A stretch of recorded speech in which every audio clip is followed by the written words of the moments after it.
देखंतु भारतीय संविधान अनुच्छेद 174 खंड 1 रे आपणकर जो अर्पित क्षमता प्रयोग पूर्व भारतीय गणतंत्र रे महिला मानकर योगदान संपर्क रे आलोचना करने निमंते आमर वर्तमान सप्तदेश अधिवेशन जो स्वतंत्र अधिवेशन आसंता 30 तारिख दिन डका जाउची। एथिरे विशेष करी महिला मानकर क्षमता महिला मानकर सामाजिक क्षेत्र में योगदान राजनीतिक क्षेत्र में योगदान कहीं गोटे महिला हूँ गोटे समाजर मुख्य जदि समाजर मेरुदंड कहले अच्युति हम ना महिला मानकर विकास हेले सामाजिक विकास हम सामाजिक विकास हेले गोटे देश राज्यर विकास हम तेणु महिला मानक स्वतंत्र भाव जो भली प्रिय प्रधानमंत्री जो आपणकर पार्लियामेंट रे जो बिल को आनी ताकू पारित करने किंतु विरोधी माने ताकू विरोध कले विरोधाचरण करे महिला माननकू से माने चाहूनाहांती जे विरोधी महिला माने जे स्वावलंबी हुंतु महिला माने राजनीतिक क्षेत्र रे पार्लियामेंट एवं विधानसभा रे से मानकर योगदान जो 33% रहू एवं महिला माने किंतु सामाजिक स्तर रे सशक्त हुंतु सेथिपाई जो विरोध कले ता विषय आलोचना करने वर्तमान स्वतंत्र भाव अधिवेशन डकरा जाइए एवं विशेषकर जदि आम देखा जो राज्य बा जो देश महिला मानकर योगदान रही महिला मानक गुरुत्व दि जाउची से राज्य से देश से आगुआ तेणु आमर प्रिय प्रधानमंत्री मुख्यमंत्री सबुबले महिला मानक सम्मान दे आज देखंतु ओडिशार कथा आम कहवा ओडिशारे महिला मानक सशक्त स्वावलंबी करने जो क्रांतिकारी योजना युगांतकारी योजना सुभद्रा भली योजना आज अणा जाइए जहाँफल कि गोटे महिलाटे ग्रामांचल महिलाटे सशक्त हम स्वावलंबी हम आत्मनिर्भर हम निज गोड़े निजे मध्य ठिया हम आज आम दौचे जो पंचायत स्तर में जो सरपंच समिति सभ्य जिला परिषद यही स्तर में रिजर्व अच्छी किंतु आमर विशेषकर विधानसभा क्षेत्र में पार्लियामेंट क्षेत्र में रहा आवश्यक रही तेणु आपको गुरुत्वर सहित आमर प्रिय प्रधानमंत्री नहीं जे महिला मानू राजनीति क्षेत्र में योगदान को तेणु जो भली भाव में विरोधी माने विरोध करुचंती ताहा निश्चित भाव में निंदनीय कथा तेणु प्रधानमंत्री द्वारा ये जो अणा जाइथिबा जो महिला सपक्ष जो ताकू मु स्वागत करुच्ची अभिनंदन ज्ञापन करुच्ची एवं प्रिय प्रधानमंत्री को धन्यवाद अर्पण जेहेतु यहाँ गत सरकार रे थिला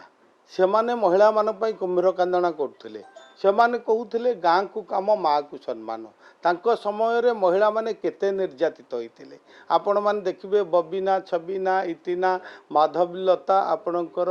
ममिता मेहर अनेक घटना सेमाने केवल कहती जे महिला मानकू आमे सम्मान दौचु गाँ को काम माँ को सम्मान एटा संपूर्ण भाव में विरोधी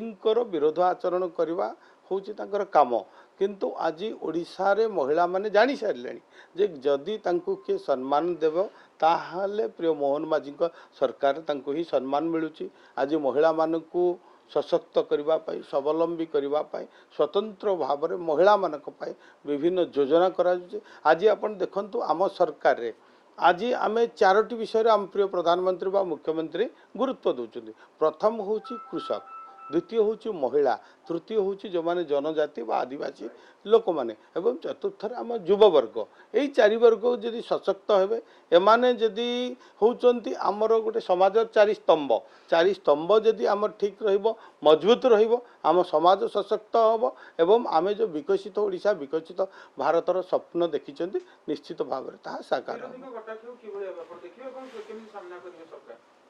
देखंतु जो कथा सेमाने करवा कथा करि पारि नथिले आज भारतीय जनता पार्टी रो सरकार केंद्र बा राज्य रे जेते बेले महिला मानकर सम्मान कथा महिला मानकू तांकर अधिकार देवा कथा उठाउछन्ती विरोधी माने ताको सहयोग करि पारु नांती तेणु आज सारा भारत वर्ष रे सेमाने जो बीजेडी कथा कहतु कांग्रेस कथा कहतु बा तांको समर्थित जो माने मेंटो एनडी मेंटो रहिचन्ती तांको समर्थित इंडिया मेंटरे जो रही समर्थ पार्टी आज महिला माने आक्रोश कले सबुठी आज देखुं विरोध रे महिला आक्रोश ରାଲି ଆଜି ସବୁଠି ବାହାରୁଛି, ପ୍ରତିବାଦ ହେଉଛି। ଆଗାମୀ ଦିନରେ ମଧ୍ୟ ମହିଳାମାନେ ଏବଂ ଭାରତ ତଥା ଓଡ଼ିଶାର ଜନସାଧାରଣ ସେମାନଙ୍କୁ ଉଚିତ ଜବାବ ଦେବେ। ଦେଖନ୍ତୁ, ପ୍ରିୟ ପ୍ରଧାନମନ୍ତ୍ରୀଙ୍କର ଯେଉଁ ଜନକଲ୍ୟାଣୀ ଯୋଜନା ଏବଂ ଦୂରଦୃଷ୍ଟି ଏବଂ ଯେଉଁ ଆମର ଗୋଟେ ସ୍ଲୋଗାନ ରହିଛି ସବକା ସାଥ ସବକା ବିକାଶ ସବକା ପ୍ରୟାସ ସବକା ବିଶ୍ୱାସ, ଏହି ପରିପ୍ରେକ୍ଷୀରେ ନରେନ୍ଦ୍ର ମୋଦିଙ୍କର ନୀତି ଆଦର୍ଶରେ ଅନୁପ୍ରାଣିତ ହେଉଛନ୍ତି, କାର୍ଯ୍ୟଶୈଳୀରେ ଅନୁପ୍ରାଣିତ ହେଉଛନ୍ତି। ଯେଉଁ ଦେଶ ପାଇଁ ଆମର ବିଭିନ୍ନ ଯେଉଁ ଆଜି ଆମେ ଯାହା କରୁଛେ ଦେଶ ମାତୃକାର ସେବା କରିବା ପାଇଁ, ଆଜି ଲୋକମାନେ ତାହା ଦେଖୁଛନ୍ତି ଯେ ଭାରତର ଅଖଣ୍ଡ ଭୂଖଣ୍ଡକୁ ରକ୍ଷା କରିବା ପାଇଁ ଭାରତବର୍ଷର ଜନସାଧାରଣଙ୍କର ସ୍ୱାର୍ଥରେ ଆଜି ଲୋକମାନଙ୍କ ପାଇଁ ଏ ସରକାର ଉତ୍ସର୍ଗୀକୃତ, ନରେନ୍ଦ୍ର ମୋଦିଙ୍କ ସରକାର ଉତ୍ସର୍ଗୀକୃତ। ତେଣୁ ଯେଉଁମାନେ ସେଥିରେ ଅନୁପ୍ରାଣିତ ହେଉଛନ୍ତି ବିଭିନ୍ନ ଦଳରୁ ଅଟୋମେଟିକ୍ ଆସି ଭାରତୀୟ ଜନତା ପାର୍ଟିରେ ସାମିଲ ହେଉଛନ୍ତି।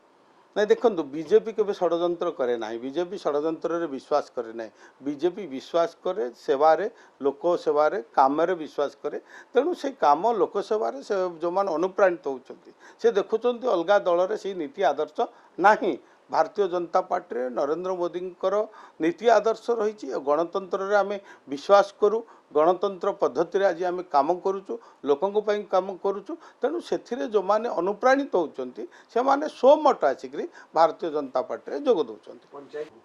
ବିଜେପିର ସବୁବେଳେ ବିଜେପି କାମ କରେ, ତଳ ସ୍ତରରେ ସବୁବେଳେ ବିଜେପି କାମ କରୁଥାଏ। ଆମେ ଯେଉଁ 365 ଦିନ ଭାରତୀୟ ଜନତା ପାର୍ଟି କାମ କରେ, କେବଳ ନିର୍ବାଚନକୁ ଲକ୍ଷ୍ୟ ରଖି ଭାରତୀୟ ଜନତା ପାର୍ଟି କାମ କରେ ନାହିଁ। ଆପଣମାନେ ଦେଖୁଛନ୍ତି ସବୁବେଳେ, ଆପଣମାନେ ଯେତେବେଳେ ପାର୍ଟି ଅଫିସ୍ ଯାଉଛନ୍ତି ଆମମାନଙ୍କୁ ଦେଖୁଛନ୍ତି 24 ଘଣ୍ଟାରୁ 18 ଘଣ୍ଟା ଆଜି ଭାରତୀୟ ଜନତା ପାର୍ଟିର ନେତାମାନେ ଯେଉଁମାନେ ମନ୍ତ୍ରୀ ଅଛନ୍ତି, ସ୍ୱୟଂ ମୁଖ୍ୟମନ୍ତ୍ରୀ, ସ୍ୱୟଂ ପ୍ରଧାନମନ୍ତ୍ରୀ ଆଜି କାମ କରୁଛନ୍ତି, ଦଳ ପାଇଁ ପାର୍ଟି କାମ କରୁଛନ୍ତି। ଯେଉଁଟାକି ଆମର ଫାର୍ଷ୍ଟ ହେଉଛି ନେସନ୍, ସେକେଣ୍ଡ ପାର୍ଟି, ଥାର୍ଡ଼ ହେଉଛି ସେଲ୍ଫ। ତେଣୁ ସେଇ ଆଧାରରେ ଆଜି ଆମେ କାମ କରୁଛୁ। ଆଜି ସେଥିପାଇଁ ଲୋକମାନେ ଆମକୁ ଆଶୀର୍ବାଦ କରୁଛନ୍ତି ଏବଂ ଲୋକମାନଙ୍କର ଆଗ୍ରହ ବଢ଼ୁଛି। ତେଣୁ ସେମାନେ ନିଶ୍ଚିତ ଭାବରେ ସାମିଲ ହେଉଛନ୍ତି।